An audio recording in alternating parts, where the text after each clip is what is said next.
Ada lagi. Ya, tutup pada bunyi. Bolehlah. Jadi dengan makhluk ni, jawabnya, caranya itu kita beruzlah atau tafarrud. Jadi kita sedang membincangkan hukum uzlah. Hukum ni tuan-tuan faham tu, ada syarak taklifi, ada syarak wad'i. Kan? Syarak taklifi yang kita kenal wajib, sunat, haram, makruh, harus. 5 aja hukum. Malah ni tuan-tuan ada orang nak masuk satu hukum yang kena bid'ah. Apa jaga? Ni yang nu bid'ah, yang ni bid'ah. Mana ada bid'ah dalam hukum? Yang ada wajib, sunat, haram, makruh, harus. Berkaitan dengan uzlah ni, dia ada 2 jenis manusia. Dalam masalah hukum ni ada 2 jenis manusia. Manusia yang pertama ni orang awam, orang biasa macam kita ni. Jadi manusia biasa ni dia ada tiga cara. Tiga cara. Cara yang paling selamat, kita bergaul dengan manusia, kita bergaul dengan orang dalam benda-benda yang baik, berkaitan dengan amalan soleh. Dan kita sembahyang jemaat, kita mengaji, kita nak paksa cari rezeki, kita bergaul benda-benda yang elok. Benda yang mungkar, maksiat, kita tak campur tangan. Kita bergaul dalam perkara yang baik atas dasar wa ta'awanu 'alal birri wat taqwa wa la ta'awanu 'alal ismi wal udwan. Bertolong-tolong dalam perkara kebaikan. Kita makna kata jangan bertolong dalam perkara permusuhan dan maksiat. Itu satu. Yang kedua, iaitu tuan-tuan, kalau kita rasa kita nak asin terus daripada orang, tak mau campur, yang tu kena halwi. Kita kena pergi jauh daripada kawasan orang ramai, pergi cari tempat yang tak sampai dakwah, yang tak sampai suara azan, tak sampai keperluan jemaat, tak sampai tuntutan berjamaah. Piduk ni pucak-pucak bukit tu. Tapi dia banyak pula bahaya dia, banyak bahaya dia. Macam kita tidur masjid ni, tidur ramai-ramai, kalau nyamuk 1000 ekor, kita 100 orang, jadi makna 10 ekor nyamuk gigit seorang. Duduk seorang-seorang, dia kutu kita mampu. Begitulah kita mengasihkan diri pada manusia ni. Setan tu serang banyak, takut kita tak tahan. Tu kena ada cara yang kena fikir habis. Yang ketiga, kita duduk dalam masyarakat, tapi kita tak bersama-sama langsung dengan masyarakat. Yang ni pun kena tilitkan yang halus juga. Ada bahaya dia juga. Tapi yang paling selamat yang nombor 1 tadi. Itu golongan yang pertama. Golongan yang kedua, yang langsung tak boleh uzlah. Dia mesti duduk dalam masyarakat, mengislahkan masyarakat, memimpin masyarakat. Iaitu para alim ulama, orang yang ada pengaruh, yang ada ilmu, yang ilmu dia dihajati oleh orang ramai. Orang perlukan dia. Dia no way, tak ada jalan untuk uzlah. Hadis kita akan jumpa nanti, wa iza zahatal bid'ah wa sakatal alim fa alaihi laknatullah. Bila delai berlaku bid'ah, berlaku benda-benda yang menyesatkan, orang alim diam, tak mau bercakap ke, tak mau mengajak ke, pergi lari pergi ke mana ke, fa alaihi laknatullah, atasnya laknat Allah Subhanahu wa taala. Habis orang alim ni macam mana uzlah dia? Dia bangkit tengah-tengah malam, dia bangkit tengah malam beribadat, dia menyendiri dengan Tuhannya di waktu-waktu yang tertentu. Saya dulu tuan-tuan, saya tengok masa saya duduk di Kedah dulu, tahun 75 saya ada di Kedah ni. Saya menuntut mengaji dengan dengan Pak Langdin, dengan Tok Haji Hitam, dengan Tok Haji Wain. Saya selalu juga pergi pondok Tok Haji Bakar Palestin. Saya pergi pondok dia, saya ikut dia uzlah. Dia dalam sebulan ada 2 hari atau 3 hari dia tak mengajak, dia pergi uzlah. Tempat uzlah dia 2. Nombor 1 di Jetera saya pergi. Satu lagi di Langkawi. Di Jetera tu saya pergi, saya tengok dalam kampung tu elektrik pun tak ada. Ayak pakai ayak telaga. Surau dia kecil ya. Orang kampung tu ada 4-5 biji rumah ya. Dia pergi menyendiri situ untuk buat ibadat kepada Allah Subhanahu Wa Taala dalam masa-masa tertentu. Nak tinggal terus tak boleh. Ramai juga tuan-tuan para alim ulama, paling tidak setahun sekali dia pergi buat umrah. Orang panggil cas bateri. Jadi kita pakai handphone, lama-lama pakai bateri habis kan lah, kita cas. Juang berjihad begitu gini, kita berasa lemah. Kita pergi uzlah, pergi duduk di Mekah bang seminggu dua, buat umrah dan sebagainya, buat ibadat, balik teruskan perjuangan. Kata nak lari terus tak boleh. Nak tinggal terus perjuangan memimpin ummah, nak tinggal pondok, nak tinggal pengajian, itu tak dibenarkan oleh syarak. Tak boleh. Sebab Nabi kata jelas, fa iza zarhatil bid'ah wa sakatal alim fa alaihi la'natullah. Bila berlakunya bid'ah, dia orang alim, maka atasnya laknat Allah Subhanahu Wa Taala. Itu yang disusun oleh Al-Imam Ghazali rahimahullah ta'ala dan kitabnya Minhajul Abidin. Kita sambung tuan-tu. Qala musannif rahimahullah ta'ala, walaqad hukiya, dan sesungguhnya dihikayatkan, dikhabarkan. Bukan atas sikit lagi.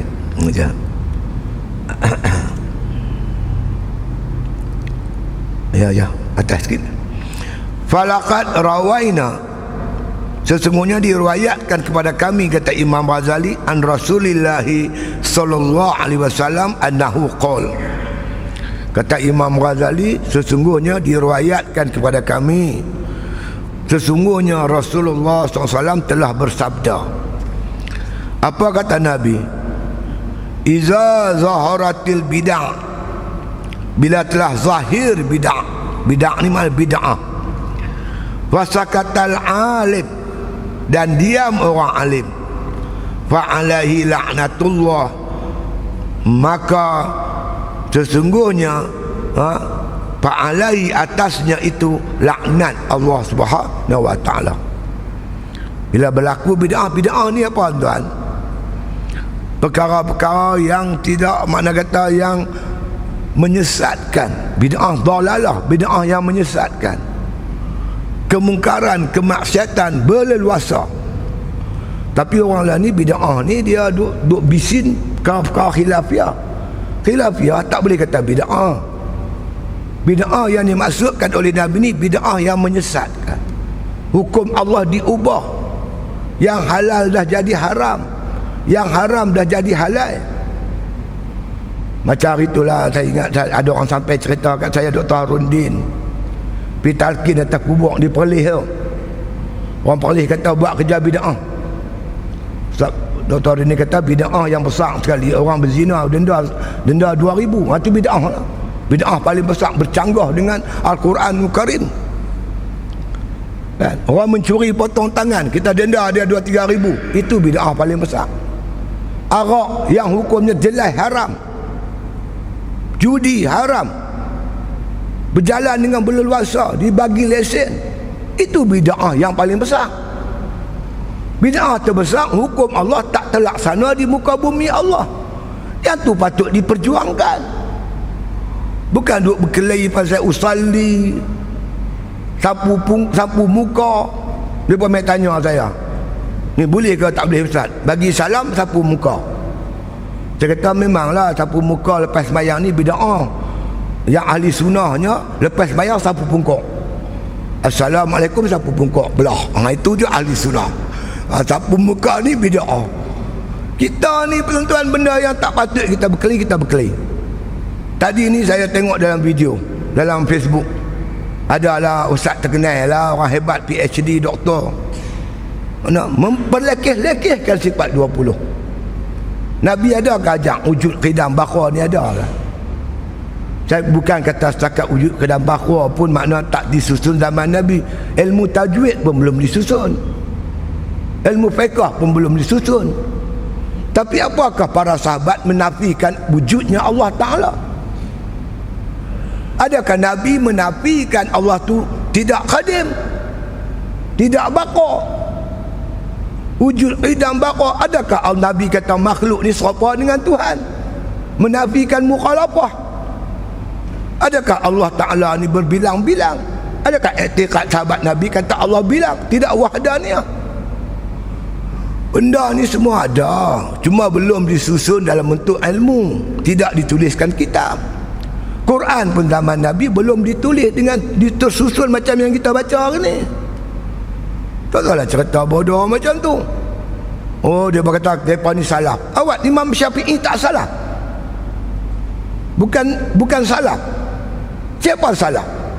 Salaf ni tuan-tuan orang yang hidup zaman Nabi, zaman sahabat, zaman tabi'in, zaman tabi'in tabi'in. Khairu kharni khairni. Summa yalunahum. Sebab kurun aku. Kurun selepas aku. Semua ulama-ulama ni dipanggil sebagai ulama salaf. Imam Hasan Sya'ari ke, Imam Syafi'i ke, Maliki, semua salafus soleh. Inilah tuan-tuan yang berkaitan mengelirukan umat yang sedang berlaku di hadapan kita. Jadi bid'ah yang terbesar yang berlaku pada hari ini, kemungkaran. Orang tak sembahyang, orang buat maksiat, buat mungkar. Ini bid'ah yang mesti kita hadapi.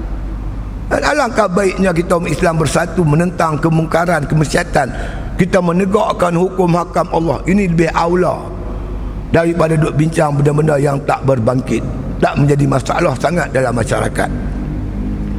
Jadi tuan-tuan sekalian, Nabi bersabda, fa iza zaharatil bid'ah, apabila telah zahir bid'ah.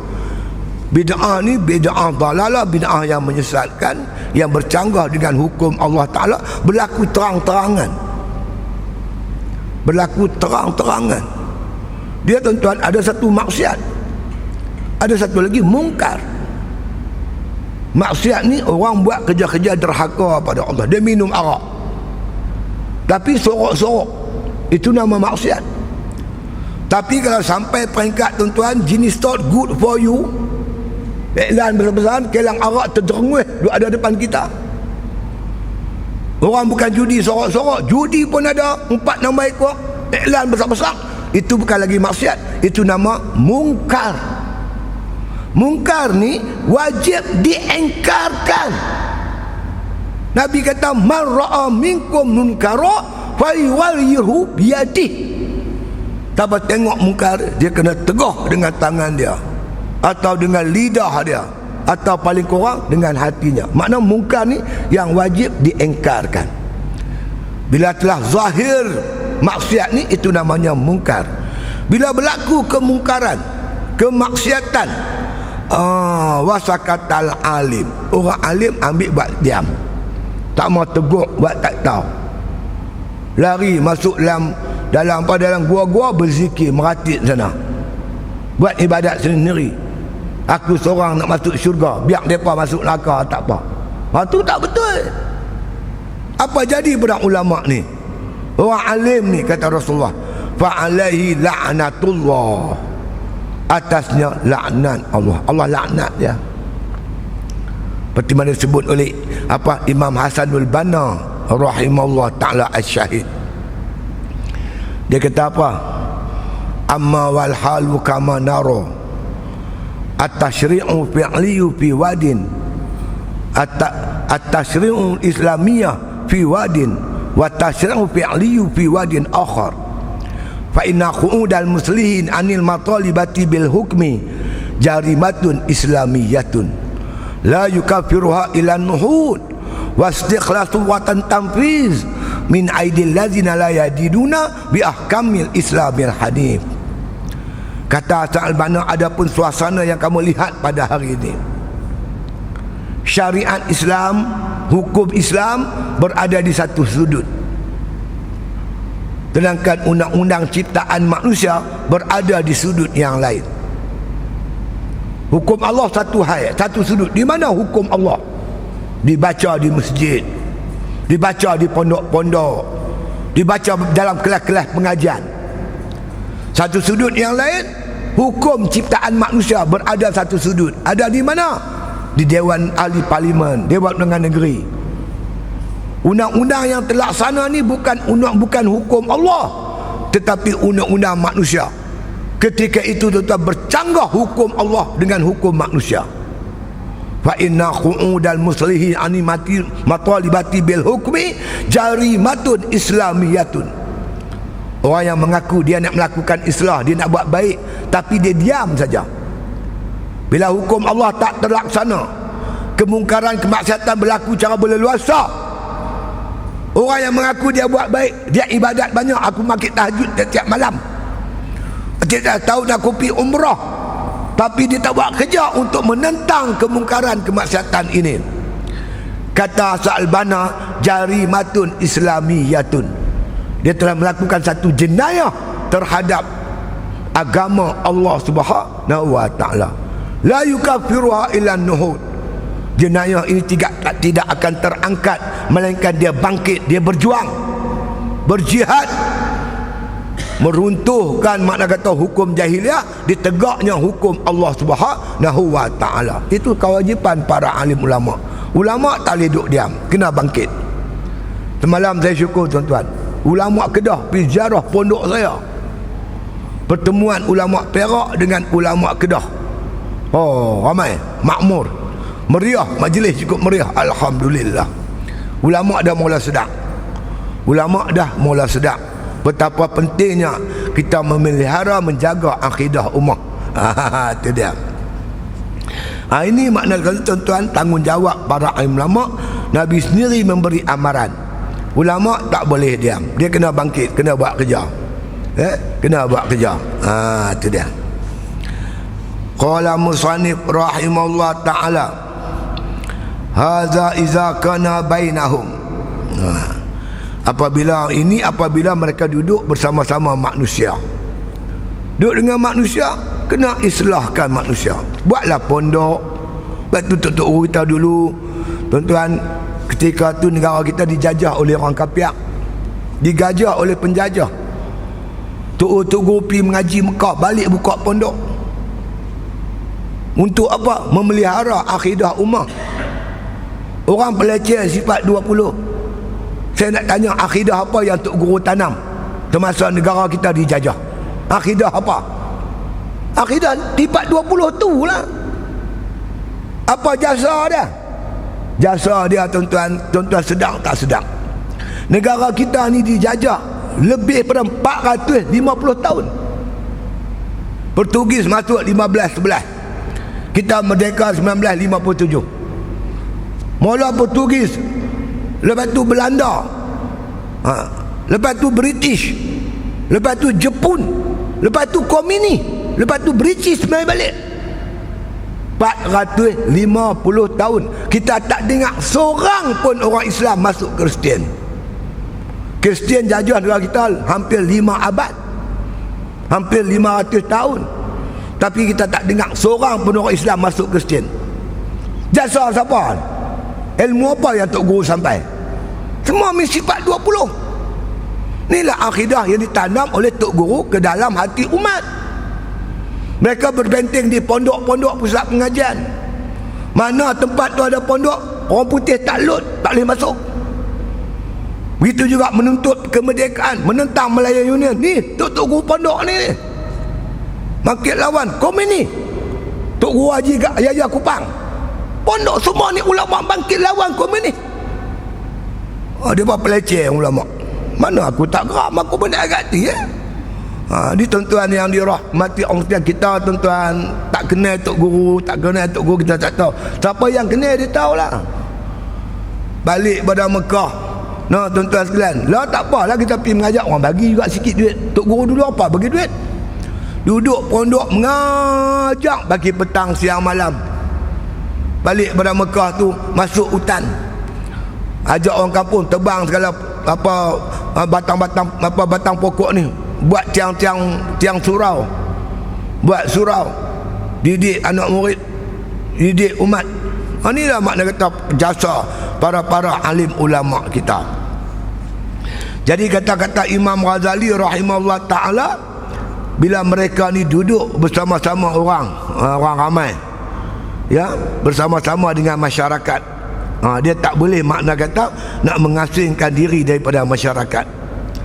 Kita nak ubah orang, nak ubah masyarakat, malah lebih duduk jauh. Nak tumbangkan jahiliah, macam nak tebang pokok. Mana boleh kita duduk tebang pokok, duduk meja jauh. Pokok duduk sana, kita duduk sini. Ambil tali tu tambat dekat ulu kapak, hayun 1, 2, 3, pow. Bila tak tubang?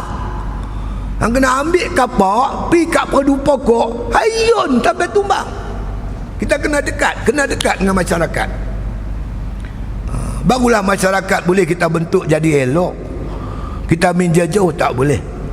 Sebab itu tak boleh sama sekali, dilarang oleh Nabi para alim ulama menjauhkan diri dengan masyarakat. Kena didik dia, kena tarbiyah masyarakat, ubah masyarakat, agar mereka jadi baik. Ya, itu dia. Wa iza kharaja bainihim fala yajuzu lahu aidan i'tizal. Apabila dia keluar daripada antara mereka itu, maka tak boleh juga dia i'tizal, dia mengasingkan diri. Itu yang Tok Guru duduk pondok, dia bergaul dengan orang pondok, dia keluar pada pondok, dia pergi kat masyarakat lain, dia mengajak. Kalau tuan-tuan tengok tuan, dulu-dulu para ulama ni, mereka ni kadang-kadang makna kata berbulan-bulan dia keluar pada rumah menyampaikan dakwah. Saya pergi Pahang tuan, saya pergi Pahang, ada satu masjid. Masjid tu namanya di dekat dengan Jerantut. Masjid tu nama Masjid Kampung Pulau Tawak, Kampung Mat Kilau. Masjid tu tepi sungai. Orang kampung tu beritahu, orang tua-tua cerita kat saya, memang ustaz dia kata, masjid di Pahang ni memang banyak tepi sungai. Ulama-ulama terutama daripada Terengganu, daripada Kelantan, menghilir sungai tu. Sampai satu masjid duduk situ bang sebulan, ngajak. Lepas tu pindah pula masjid lain, lepas tu sambung pula masjid lain. Begitu susah payah para ulama menyampaikan dakwah, pengajian dan ilmu kepada umat. Jadi ulama tak boleh tinggal umat. Umat amat mengharapkan mereka. Mereka kena sungguh-sungguh mendidik umat ni. Oleh itu ulama tak perlulah menimbulkan perkara yang mengelirukan masyarakat dan umat. Jangan buat lagi umat penin, kan? Kita kena fikir bagaimana nak menyatukan umat, nak mengelokkan umat manusia. Jangan bagi rosak. Bukan bagi mereka bergaduh, bukan bagi mereka berkelahi. Ya. Walaqad uqiya annal ustaz Abu Bakar ibn Fawra rahimahullah ta'ala, diceritakan bahwasanya Ustaz Abu Bakar, Ustaz Abu Bakar ibnu Fawra rahimahullah ta'ala, qasada an yanfarida li ibadatillahi anin nas.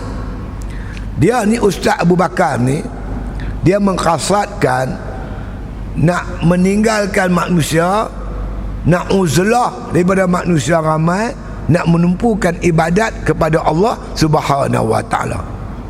Sedangkan dia seorang ustaz, mengajak banyak tempat, dia pun ada pondok pengajian, nak tinggal pondok semua, nak pergi uzlah, nak menumpukan ibadat pada Allah. Tuan-tuan, kita kena faham dalam agama kita ni ada afdal, ada aslah.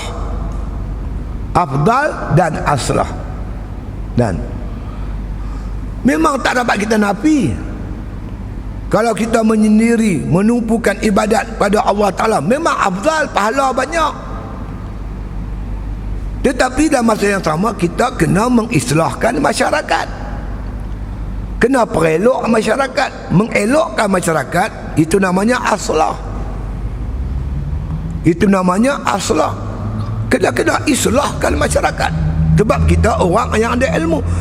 Tuhan bagi kita ilmu. Satu perjanjian tuan-tuan sekalian, dalam kitab Sairus Salikin sebut, Nabi kata barang siapa makna kata yang diberi oleh Allah akan ilmu, sebenarnya dia telah mengikat perjanjian dengan Allah Subhanahu wa ta'ala. Wajib dia menyampaikan ilmu tu. Seperti mana para nabi yang Allah bagikan ilmu kepada mereka, mereka wajib menyampaikan kepada manusia. Begitulah tuan-tuan sekalian, para ulama. Kita kena faham, bila kita mengaji, dapat ilmu, tanggungjawab kita menyampaikan pada masyarakat. Tak boleh kita sembunyikan. Menyembunyikan ilmu tak boleh. Kita kena mendidik masyarakat dan mengislahkan masyarakat. Ini tanggungjawab kita. Bila ada ilmu, kena sampaikan kepada orang. Kemudian yang ustaz ni, dia nak pergi puncak bukit, nak buat ibadat, nak menghasilkan diri daripada manusia ramai.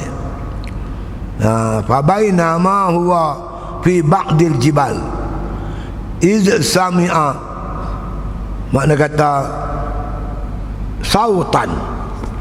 Jadi apabila dia sampai di puncak bukit, di satu tempat, tiba-tiba dia mendengar satu suara. Satu suara yang dengar di telinga hati dia. Selalu kita dengar cerita macam ni. Ini kemungkinan suara daripada para malaikat, wallahu subhanahu wa ta'ala. Kita pun terasa, tuan-tuan. Ini dinamakan oleh Al-Imam Ghazali, dinamakan sebagai makna kata qatir, bisikan-bisikan. Nak kata suara, tak tahu. Kita terjaga pukul 3-4 pagi, sedap-sedap tengok jam pukul 4 pagi. Terasa di hati kita, hati nak makan, nak mangkit, nak buat sembahyang tahajud. Macam mana terasa hati tu nak sembahyang tahajud? Itulah bisikan daripada para malaikat. Malaikat tu namanya malaikat mulhim. Bisikan dia tu nama ilham. Bukan bersuara, tapi hati kita ni, hati ni ada telinga, namanya telinga hati. Seolah-olah teriang-riang di hati, telinga hati kita untuk bangkit sembahyang tahajud. Itu namanya suara tu, apa bunyi tu, bisikan tu daripada malaikat. Malaikat tu nama malaikat mulhim. Bisikan dia nama ilham.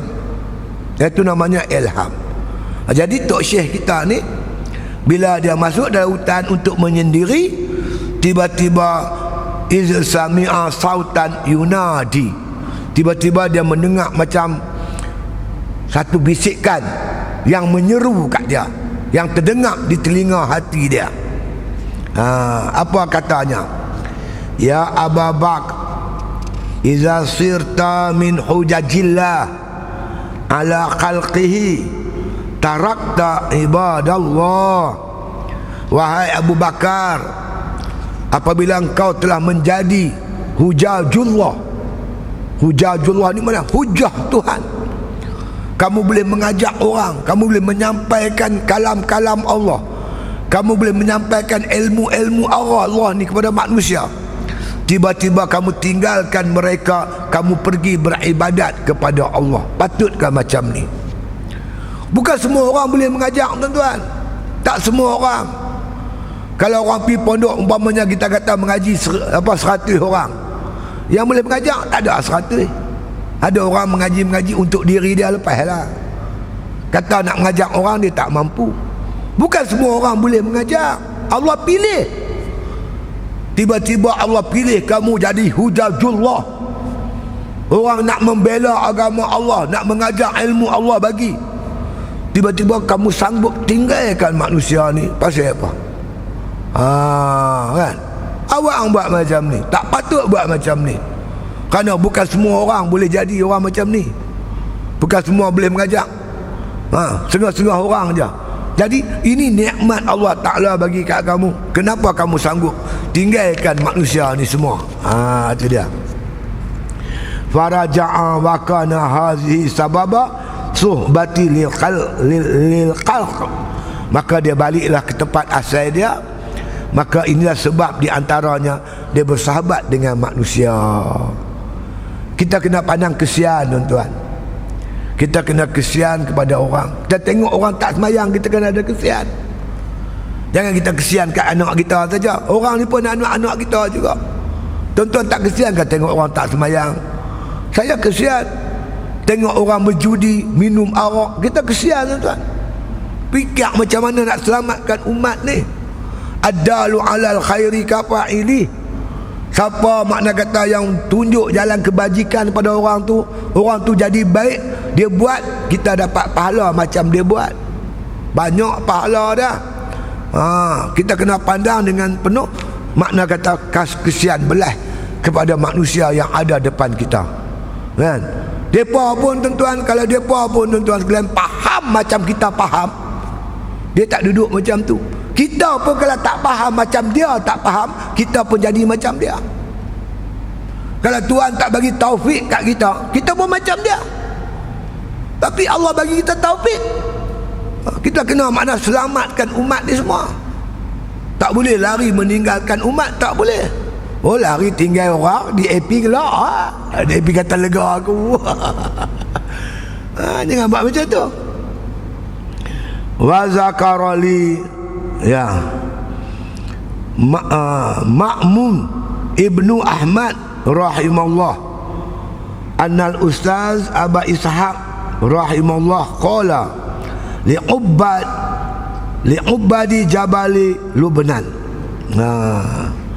Barang disebut bagiku oleh Ma'mum bin Ahmad rahimahullah ta'ala, dia bagi tahu ke aku Ustaz Aba Ishaq rahimahullah ta'ala berkata bagi, makna kata ahli-ahli ibadat di Jabal Lubnan. Imam Ghazali cerita, aku Ma'mum bin Ahmad abang kat aku. Dia cerita pasal Ustaz Aba Ishaq. Ustaz Aba Ishaq ni makna kata dia pergi jumpa ubat ni ahli orang yang buat ibadat di Jabal Lubnan, di Bukit Lubnan. Jabal Lubnan ni dulu tempat orang buat ibadat ni, macam Gunung Jerai. Dulu orang alim-alim buat ibadat atas bukit Gunung Jerai. Lah ni aku tak tahu. Dulu. Begitu juga dengan Jabal Lubnan. Banyak wali-wali Allah, ahli sufi, orang yang buat ibadat pergi sana beruzlah dan mendirikan ibadat, mengasingkan diri daripada manusia di Jabal Lubnan. Jadi kata Imam Ghazali, Ma'mum bin Ahmad habang kat aku cerita tentang Ustaz Aba Ishaq. Dia pergi jumpa puak-puak tu di Jabal Lubnan. Dia kata, apa dia kata? Ya akalalatal hashish, ya alhatal hashish, taraktum ummata Muhammadin sallallahu alaihi wasallam fi aidil mubtadi'ah washtaqaltum ha huna bi aklil hashish. Kata Ustaz Aba Ishaq, wahai orang yang makan rumput, wahai orang yang makan rumput, ya, kamu tinggalkan umat Nabi Muhammad sallallahu alaihi wasallam pada tangan mubtadi'ah. Kamu sanggup tinggalkan umat Nabi Muhammad dari tangan orang yang buat bid'ah. Kamu duduk sini, makna kata kamu makan rumput, ya. Lepas tu washtaghaltum ha huna bi aklil khashish, sedangkan kamu makna kata masyrulkan diri kamu di sini dengan makan rumput. Yalah, depa ni kuat mujahadah tuan-tuan. Depa makan kadang-kadang sehari sekali ya makan, kadang-kadang 2 hari sekali makan, ada yang 3 hari sekali makan. Bermujahadah, menekan hawa nafsu mereka itu. Mereka makan apa yang ada. Makan rumput ni bukan makan rumput macam kambing tu, pucuk-pucuk kayu kepak makan. Betul lah makna makan pucuk, makan rumput. Duduk sini apa makan rumput, apa tinggal umat Muhammad di tangan mubtadi'ah. Kamu biar mereka faham. Macam kita hari ni, para ulama duduk diam. Kamu nak biar bahawasanya umat Muhammad dibaham di golongan Wahabi. Dia peleceh. Depa ni banyak tuan-tuan orang bijak-bijak dapat PhD, pensyarah sana pensyarah sini, cakap pandai. Kita mengajak sifat 20, depa peleceh sifat 20. Kita mengajak tuan-tuan bab wudu, kita pun ajak supaya dia orang ramai ambil wudu bagi betul. Itu aja. Kalau nak bagi jauh lagi, kita baca kitab agak tebal, adalah dalil-dalil. Kita mengajak tak ada dalil, kerana tujuan kita nak bagi orang ambil wudu betul. Rukun wudu ada 6. Pertama niat, kedua basuh muka, Ketiga, basuh tangan sampai siku. Keempat, sapu kepala. Kelima, basuh kaki sampai buku lali. Keenam, tertib. Dalil tak cerita. Walaupun fiqh ni tak ada dalil, wuduk kita sah. Kalau nak dalil, baca kitab tebal lagi, ada dalil-dalil Quran dia, ada dalil hadis dia. Begitu juga bab sembahyang. Gulungan imam peleceh. Zaman Nabi tak ada itu, mau yang bid'ah, yang ni bid'ah, menyebabkan kita keliru dengan agama kita sendiri. Yang kita kira nak lari pergi puncak bukit, nak pergi masuk gua, nak pergi meratit sana, tinggal mereka dibaham oleh puak-puak Wahabi ni. Sebab itu tuan-tuan sekalian, ulama bangkit. Alhamdulillah. Saya tengoklah Facebook, Wahabi menyerang, ulama menjawab. Kita bagi hujah-hujah kita begini. Ulama tak boleh duduk diam. Dulu Syiah, tuan-tuan, saya ingat lagi, Syiah menyerang, ulama bangkit lawan. Sampai hari ni Syiah pun sengap. Begitu sekarang ni Wahabi, kita lawan. Kita yakin pegangan Ahli Sunnah wal Jamaah ni adalah pegangan yang tepat, yang diamalkan oleh umat Islam seluruh dunia. Wahabi ni baru-baru ni ya, zaman makna kata Arab Saudi ni yang kalahkan kerajaan pemerintahan makna kata pemerintahan Turki Osmaniyah. Mereka di belakangnya British yang meruntuhkan kerajaan Islam Turki Osmaniyah. Mereka lah. Hari ini dia bangkit lagi nak mengelirukan umat. Saya bimbang, tuan-tuan. Mereka menjadi pekakai Amerika. Hari ini tuan-tuan tahu, konsert besar-besaran telah berlaku di Jeddah. Kapal terbang Israel dah mendarat, tuan-tuan sekalian. Dah mendarat, tuan-tuan sekalian, di Jeddah, di Arab Saudi. Saya pergi Mekah, tuan-tuan. Masa tu saya ingat lagi, keluar TV. Kita tengok Yahudi dihentam Israel, dihentam orang Palestin, hentam sungguh. Jadi saya pun teringinlah, tuan-tuan, nak dengar khutbah di Masjidil Haram atau Masjid Madinah. Satu khutbah menceritakan kezaliman Yahudi, ajak bangkit umat Islam lawan Yahudi. Saya nak sangat khutbah yang macam tu. Kerana masa tu, tuan-tuan, memang Israel hentam orang Palestin, hentam sungguh. Keluar berita lah, tuan-tuan. Sepanjang saya duduk di Mekah, tuan-tuan, 45 hari. Sama ada di Madinah ataupun di Mekah, saya tak dengar langsung, tuan-tuan, khutbah yang makna kata berkaitan dengan kezaliman Israel di bumi Palestin. Tak ada. Balik Malaysia, saya merongut cerita kawan-kawan di Sungai Petani lah ni juga. Ada satu orang hamba Allah jumpa bersembang dengan saya. Dia kata, Ustaz, sebelum Ustaz pergi Mekah, saya pergi berapa tahun sebelum tu. Dia pergi Mekah, dia kata dia dengar khutbah Imam Masjidil Haram membicarakan berkaitan kezaliman Yahudi di bumi Palestin. Dia khutbah tu sampai menangis. Teresak-esak dia menangis dalam khutbahnya tu. Lepas tu langsung dia hilang. Lepas lah, mana saja khatib menyentuh Yahudi, Arab Saudi akan buang untuk imam tu. Inilah yang sedang berlaku. Saya bimbang, tuan-tuan. Agenda mengelirukan umat, memecahkan belahkan umat ni, di belakangnya kita bimbang ada Amerika. Dia tak mahu umat Islam bersatu. Padahal masalah khilafiyah berlaku lama dah. Umpama kita di Malaysia, ada orang bermazhab Hanafi, ramai. Mamak-mamak tu bermazhab Hanafi.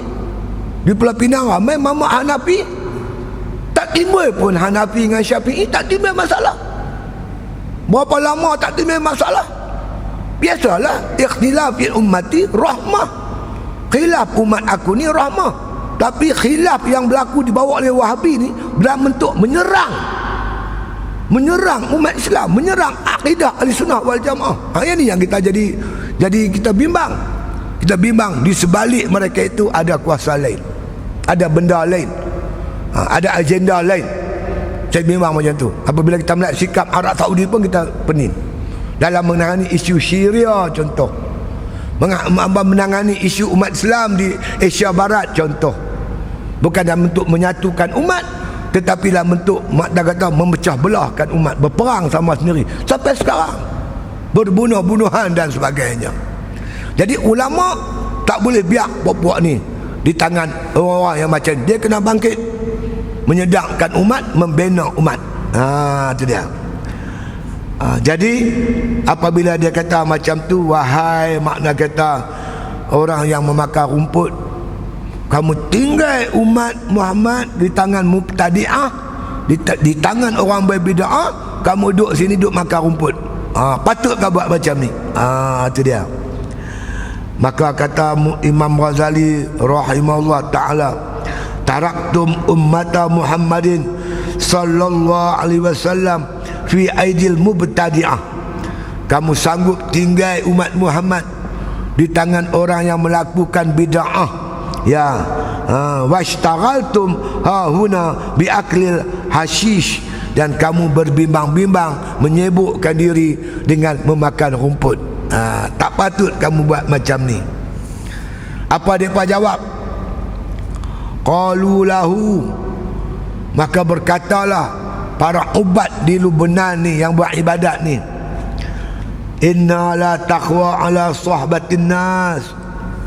Kami tak ada kuasa, tak mampu untuk bergaul dengan manusia.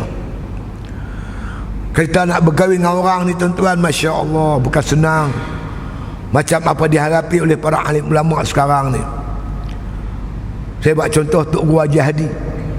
Tuan-tuan tengoklah, dia nak menyatukan umat, nak menyatukan orang Islam, nak menyatukan PAI, UMNO bersatu. Tuan-tuan tengok macam mana dia kena serang. Apa orang tak kata kat dia? Maki, hamun, tuduh, macam-macam. Apabila tuan-tuan sekalian kita buat kerja ni, kita akan berdepan dengan rintangan, halangan. Saya kata, janganlah kata kita, Allah Ta'ala pun orang maki. Bila Nabi membaca ayat Quran, ni firman Allah, qalu asatirul awwalin. Yang kamu ucap ni Muhammad, kata-kata dongeng orang dulu-dulu. Ayat Allah Ta'ala pun orang kata dongeng orang dulu-dulu. Nabi Muhammad orang kata tukang sihir, pemecah belah masyarakat. Kalau orang tuduh kita pelik-pelik, itu kau biasa lah tuan-tuan. Tuhan pun orang maki, Nabi Muhammad pun orang kata, kita biasa.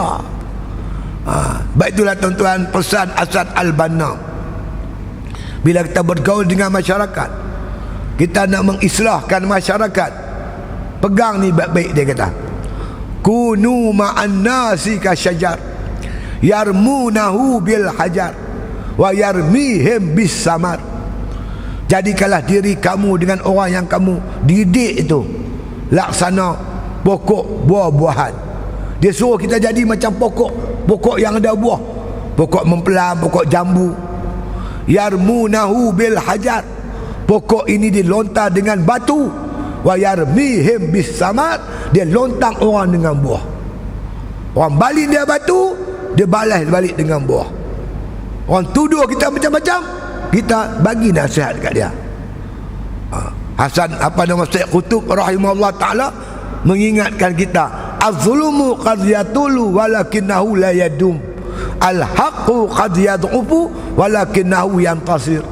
Kezaliman itu, kebatilan itu walaupun memakan masa yang panjang, tetapi dia takkan kekal. Kebenaran itu walaupun lemah, akhirnya dia pasti akan menang. Yang betul akan menang, percayalah tuan-tuan. Tabak Ustaz Azizan Razak, masa tu saya jadi pengurusi lajnah tarbiyah PAS Perak. Sejemput dia jadi nakib kami setiap bulan, Ustaz Azizan Razak panggil dia jadi nakib usrah kami di Perak. Dia pesan sungguh-sungguh. Dia kata kita dalam berjuang ni, dia kata kita kena ada dua benda yang kena pegang elok. Yang pertama, perlu ada umrun nuh. Yang kedua, wasabrun ayub. Kita berjuang ni nak tarik orang jadi elok ni, pertama kena ada umrun nuh, umur Nabi Nuh.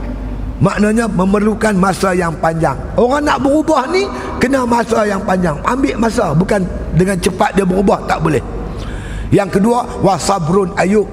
Kita kena ada sabar yang panjang, macam sabar Nabi Ayub alaihissalam. Ni kena banyak sabar. Nak buat macam mana? Kita buat kerja ni memang jenis macam tu. Siapa ada umur macam saya ni, umur panjang, buat kerja ni, kita boleh tengoklah Kita boleh tahu, tengok masyarakat. Oh, bukan senang tuan-tuan nak ubah. Itu dia. Bukan senang, memakan masa yang cukup panjang. Jadi oleh itu kata Imam Ghazali rahimahullah ta'ala, bila makna kata Ustaz Abad Ishaq, dia bagi tahu pada orang Jabal Lubnan, hampa sanggup tinggal umat Nabi Muhammad, hampa duduk sini buat ibadat makan rumput, patutkah buat macam ni? Dia pun kata kami ni faqalu lahu, dia kata kepada baginya, inna la taqwa ala suhbatin nas, kami tak mampu untuk berdepan dengan manusia, cabaran dia terlampau besar, kami tak sanggup nak menghadapinya. Wa innama a'taqallahu quwwatan falazimaka zalik, sesungguhnya Allah Ta'ala bagi engkau satu kekuatan wahai Ustaz Abad Ishaq, maka lazimlah engkau melakukannya.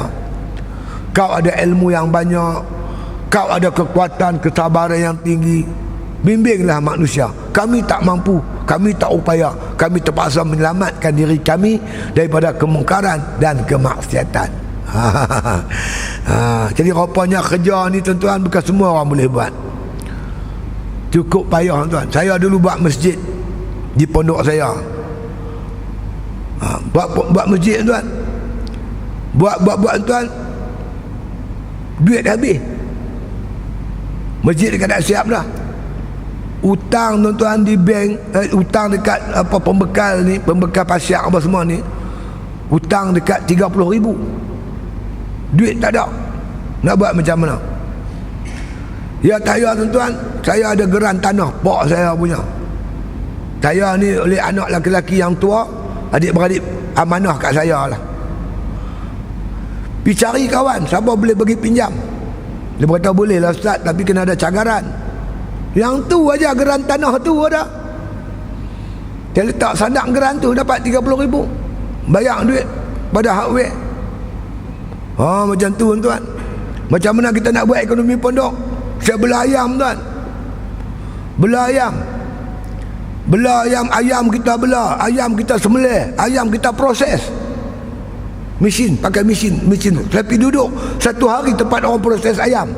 Saya tengok macam dia proses. Saya pegang ayam hangat dia tu. Saya proses sendiri. Saya bubuh dalam tong.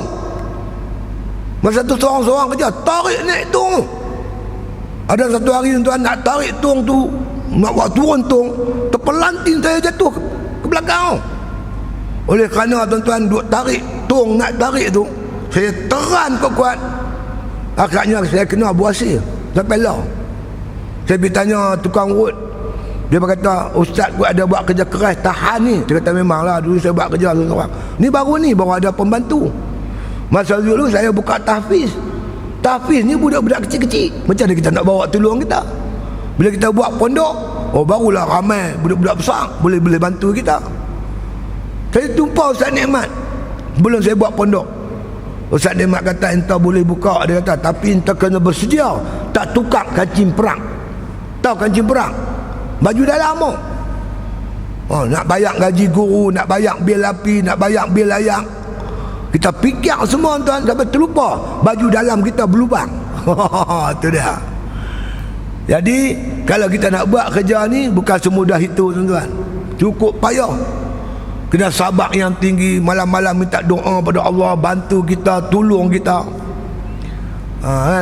Ni kerja-kerja Islam bukan senang. Saya tengok tok guru yang mengajak saya, sebab tu saya menghargai perjuangan mereka. Mereka bukan senang nak buat pondok, buat apa ni. Bila kita tengok kesusahan mereka tanggung, pengorbanan mereka yang begitu besar, kita rasa kita kena ikut jejak langkah mereka. Lau kana aradan qariban wa safaran qasidan lattaba'u walakin ba'udat alaihim syuqqah. Kalau perjuangan yang aku bawa di Muhammad, perjalanan yang dekat, kemenangan yang hampir, lattaba'u, ramai orang ikut engkau Muhammad, walakin ba'udat alaihim syuqqah, tapi perjuangan kau bawa ni perjuangan yang jauh dan banyak musyaqqah, rintangan dan halangan. Sebab itu saya cukup sayang dekat ulama, sayang dekat tok guru. Tok guru saya tuan-tuan, saya duduk mengajar di mana, itu jauh. Mereka telefon saya, kata tok guru meninggal. Allah, saya tuan-tuan daripada pi ke Lepai tau. Masuk nak jalan rumah dia, tengok mayat dia diusung ke kubur. Saya lembik ni, tak, kaki lembik, lumpuh, tak boleh nak bergerak, menangis macam budak-budak. Kenapa? Kita tahu pengorbanan tok guru, susah payah mengajar kita. Siapa diri kita kalau tidak ada ulama? Siapa kita? Dia ajak kita mengenal Tuhan, ajak kita beribadat dengan betul. Jadi pengorbanan ni bukan senang, bukan sikit. Sebab tu kita menghargai mereka, tok guru kita. Kerana mereka lah apa yang ada pada hari ni yang kita dapat. Kalau bukan kerana ulama, siapa kita? Ya, itu dia. Kemudian kata musannif rahimahullah ta'ala, fasannafa ba'da zalik kitabahu. Maka Ustaz Abad Ishaq selepas itu, kes itu, dia pun menulislah kitab, mengarang kitab, menceritakan tentang berkaitan persoalan uzlah ni. Al-Jami'ah lil Tajalli wal Khafiyyi. Dia karang sebuah kitab nama Al-Jami'u lil Jalli wal Khafiyyi. Wa kana lahum radhiyallahu anhum ma'a uzarati alaihimul amalu al-jammu wan nazaru daqiqu fi suluki tariqil akhirah. Adalah bagi mereka itu radhiyallahu anhum, ulama-ulama terdahulu ini, bagi mereka itu ilmu mereka cukup mendalam, penglihatan mereka amatlah tajam berkaitan dengan jalan-jalan untuk menuju akhirat. Jadi nak ceritanya, makna kata mereka-mereka ni memahami sungguh-sungguh.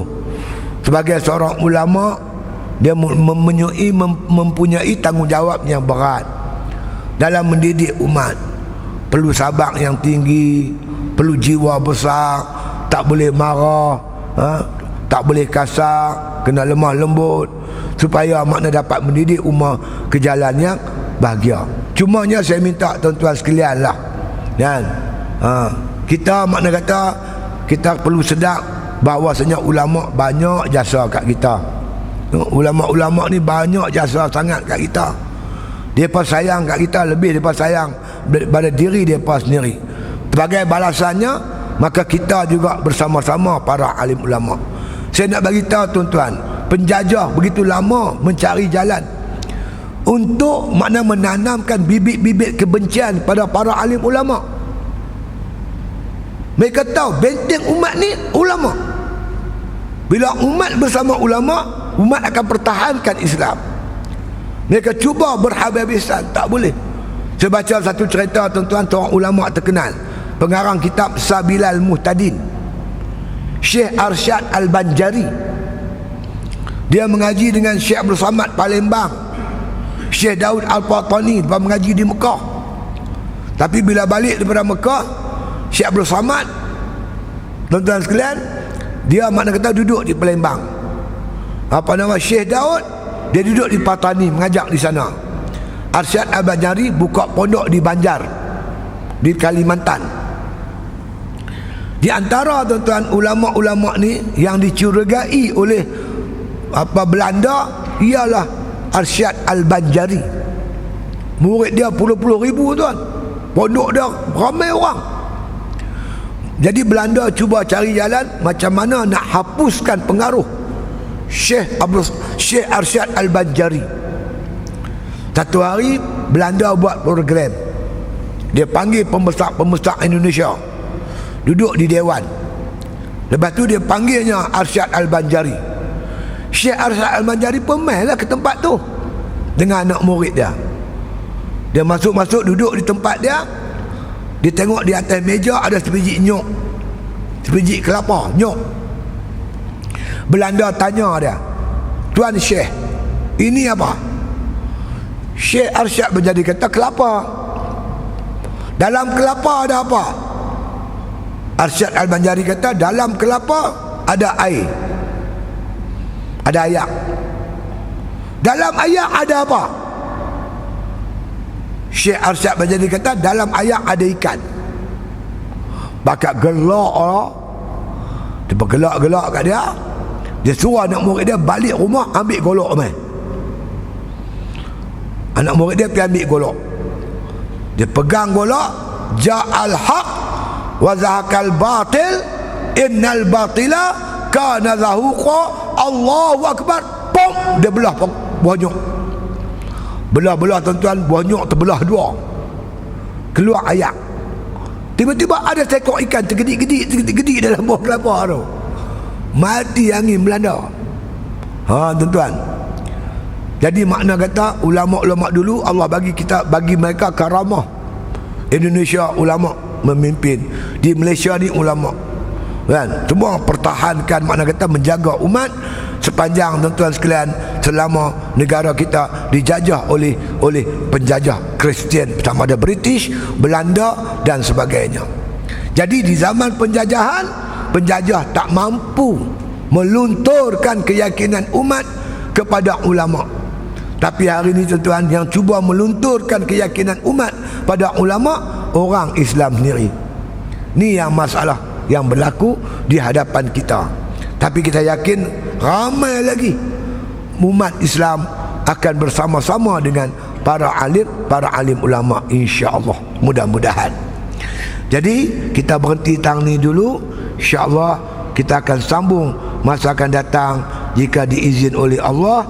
Wa'lam anna misla hadzal rajulil muhtaj ilaihin nas fi turuqi babiddin yahtaju fi suhbatil haq. Kita akan sambung akan datang. Wallahu a'lam.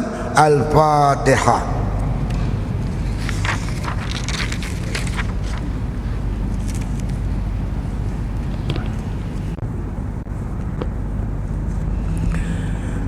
Bismillahirrahmanirrahim. Alhamdulillahi rabbil alamin. Wassalatu wassalamu ala asyrafil anbiya wal mursalin wa ala alihi wa sahbihi ajma'in. Allahumma arzuqna hubbak wa hubba man ahabbak wa hubba ma yuqarribuna ila hubbik waj'al hubbaka ahabba ilaina minal ma'il barid. Wa sallallahu ala khairi khalqi Muhammadin wa ala alihi wa sahbihi wasallam walhamdulillahi rabbil alamin.